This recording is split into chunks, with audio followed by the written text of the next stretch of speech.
Okay, so having done Paros and Ios, we are back to Santorini and this time staying in the north, in Oia. By the way, I'm pretty sure any attempt I make at voicing Greek even vaguely correctly is still horrifically anglicised. Look, just as long as you're not calling it Oia. Anyway, we opened up the previous episode talking a lot about Santorini and the hot takes that get thrown around, a lot of them not very complimentary. And while Fira definitely does experience these problems, they are somewhat downstream of the issues facing Oia. This is the place with the most famous views, the highest prices, and narrowest streets. Now, I have to spoiler these episodes somewhat because some dummies can't tell the difference between being frank about a place and calling in a napalm strike. You know, Oia was nice, we liked it a lot. April was definitely helping, that much is apparent. But before we get into the weeds, here's a plan to catch you up, and also, frankly, I just feel like it. We're going to do a supercut of the first couple of days and the various things we caught around Fira and in the south.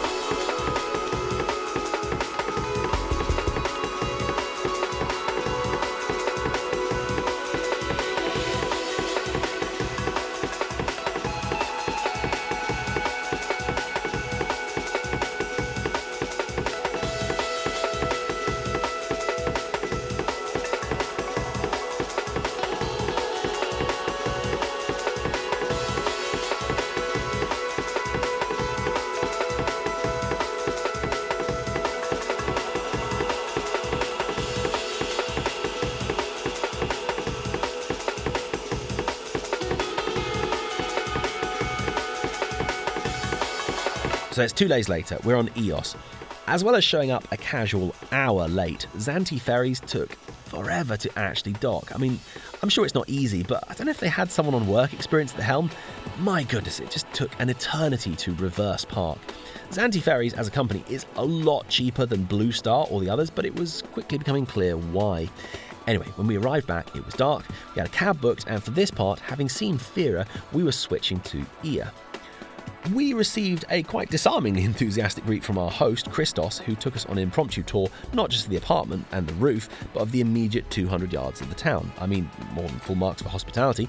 We were in need of dinner after the ferry delay. We stepped onto the streets, and right on cue, there was an Orthodox Easter parade going through the streets. You know, being from a Reformed tradition, I was like $1,000,000% confused, but you know, having the whole community coming together for something like this is very cool. Fun twist. We sat down at a gyros place, waited about 30 minutes while the waiting staff were judiciously avoiding eye contact, and finally, when we managed to compel one of them to acknowledge that we existed, they told us they were basically out of everything. And given it was 5 to 11, everywhere was closing their doors, so after a marathon day of long and late ferries, no dinner for us. This was somewhat what I was on guard for in Oia. It's such a popular place that there's a good chance that unless you're dropping 3 figures on dinner, you're kind of nothing and nobody. If we just said, right, money is no object, there probably would have been a place that would seat us after 11 o'clock, but the mains shooting up from €25 put us off. Anyway, I actually don't remember what we did for dinner that night. I'm sure we had something snacky, but yeah. I rose the next morning and it was pretty cloudy. No word of a light. There was a bloodied and very much dead cat in the middle of the path, which I'm not showing you unblurred. With a short wander and a bit of guesswork, I found the main blockbuster composition that everyone takes of the Blue Domes. Suffice to say, on this cloudy and rather windy day, the effect is somewhat different to what you'd usually expect. You know, I honestly felt a slight twinge of sadness for Oia. It's been done up very nicely. In place of the white painted stones of Paros, for example, the main street is floored in marble. By the way, credit to Oia, there were no shortage of shop owners sweeping and mopping the street out in front of their businesses, but the wet floors became about as grippy as a mirror smeared with butter. So step careful. Anyway, we stepped out for the morning. The sun had just begun to attempt an appearance, though the winds were still very high. Searching out a breakfast spot that didn't rise above €15, this place had a nice view, but crucially a glass wall. You could hear the wind violently wailing as it forced its way through the cracks. So yeah, a Greek coffee and a really nice spread later, we were feeling great. The blue sky was gradually breaking in. We sat there a while having a slower morning, which was well earned after being in transit for most of the day previous. We split some baklava, which is a real treat, and then we wandered back along the length of Oia with the blue skies beginning to show. We popped to the Venetian/Byzantine castle, whatever you want to call it. It's pretty battered, and more than anywhere, it was already crawling with people, and a guy doing mandolin karaoke who just, couldn't quite locate the tonal centre of that backing track.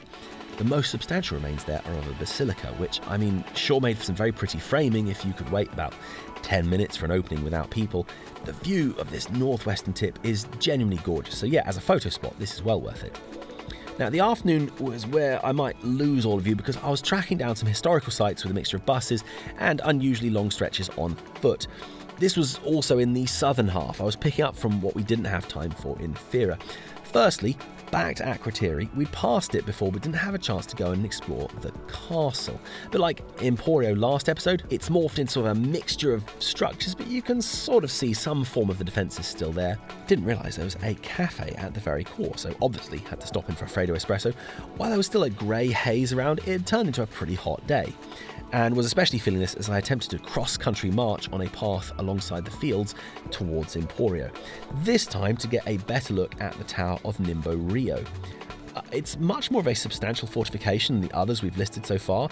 Surprisingly though, it seems to be largely unrestored or even particularly looked after, to the point that visiting feels more like a spot of urban exploring. Then, with the help of a bus, I got the chance to see the hill town of Pyrgos. By the way, the images you see of Santorini would almost have you believe that the island is only Oia, maybe with a side helping of Fira. But these southern towns are a lot quieter, cheaper thanks to the lower demand, and yeah, the mixture of the small size of the island and the frequency of buses, this is actually not a bad choice for a more sort of chilled version of Santorini. Anyway, yet another Venetian castle that's a little difficult to pass. Okay, another bus to Fira and then connection back to Oia. Oh, one last thing I needed to do. These were on sale all over the place and seem to be pushing themselves as the local beer, but it was often going for about €6 or €7 whenever you saw it in bars. But in the supermarket chiller, they were going for about £3, so I decided I have to try. The red is quite hoppy and refreshing.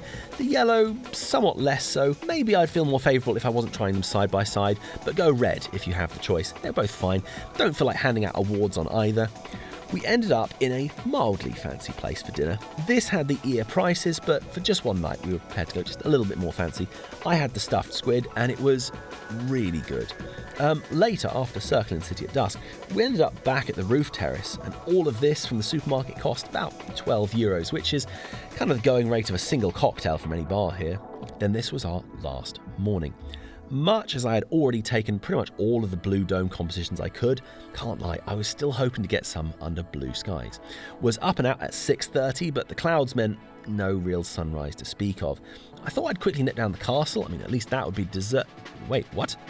Yeah, full marks for enthusiasm. There was a photography class of at least 10 people taking place there. So instead, I headed back later and spent the morning getting a few more bits. Couple of espressos, enjoyed breakfast outside this open church square further down the east of Oia, a tiny thing. For Oia, maybe get to the bus for about 15 minutes early. They often fill up and go much sooner than you expect. And by the way, the interior of the northern half of Santorini on the reverse of the caldera is very beautiful. If you wanted to get away from the regular tourist trails, that would be a nice place to head. So, bus, airport, very paint by numbers. Let's wrap this up with some concluding thoughts.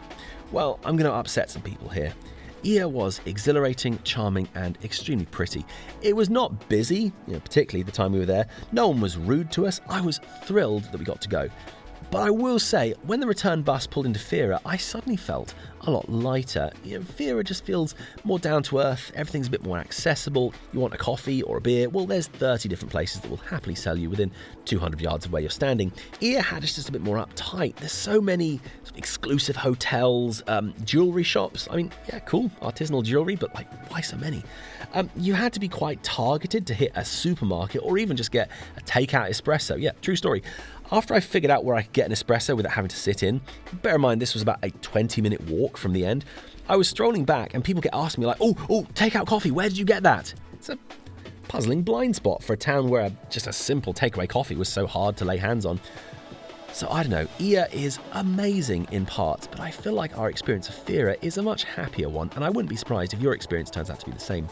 And something that had not occurred to me before, but for all the fuss that Oia makes about sunsets, the aspect of nearly the entire town faces due south, meaning that between the sort of spring and autumn equinoxes, that's March to September, you need to be right on the western tip of the town, that's this bit here, or in fact behind the caldera to catch the sunset. I mean, there's exceptions to this. As mentioned, the Christos apartments had this banging roof terrace that did the job, but all I'm saying is that Fira is perfectly positioned to catch the sunset. Oia, somewhat depends.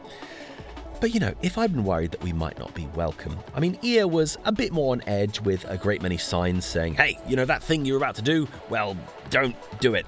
And look, it's self-evident these signs are necessary. If you have to be specifically instructed not to be a douche, well, the inverse is clearly all too common. Santorini is surprisingly cash-based, so even though card is fine for the majority of things, you'll still want some coins and notes on you. I can't claim to not be guilty of blue dome chasing. They're so famous, so iconic, it would be weird not to go to the place and take the shot. But if that's the lens through which you see the trip, you'll miss out on all the other beautiful landscapes that the island offers. So how about this for a challenge? Spend the week trying to get your best composition that contains 0 blue domes. White domes, certainly admissible. Now, I accept all of that doesn't sound very positive, but for a place that is held up as the platonic ideal of holiday bliss, I'm sure every one of us has seen these domes selling flights, a cruise, or a package trip several thousand times over. It would be monumentally dishonest of me to just smile and say, well, no, everything about our trip, and therefore Santorini, is entirely perfect. Just as it may be something of a glowing mecca for tourism in Europe, Oia is also a symbol of how over-tourism to one comparatively small spot can impact that community. It may also be a quirk of the fact that for the oh-so-famous Blue Dome views, you actually have to be standing in a very specific radius. Even just 100 yards later, the contours of the town conceal the domes from view entirely.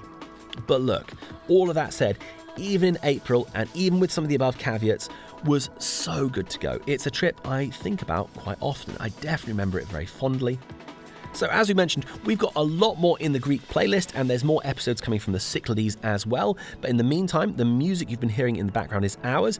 We make all the music for these episodes, and you can find it on bandcamp.com. If you want to support the channel, that's the place to do it. Please find us on all the socials. We've recently migrated over to Bluesky. You can see a lot of what we're posting kind of up to date there. Please leave a like and a comment on the video. That would massively help out. Otherwise, we'll catch you very soon.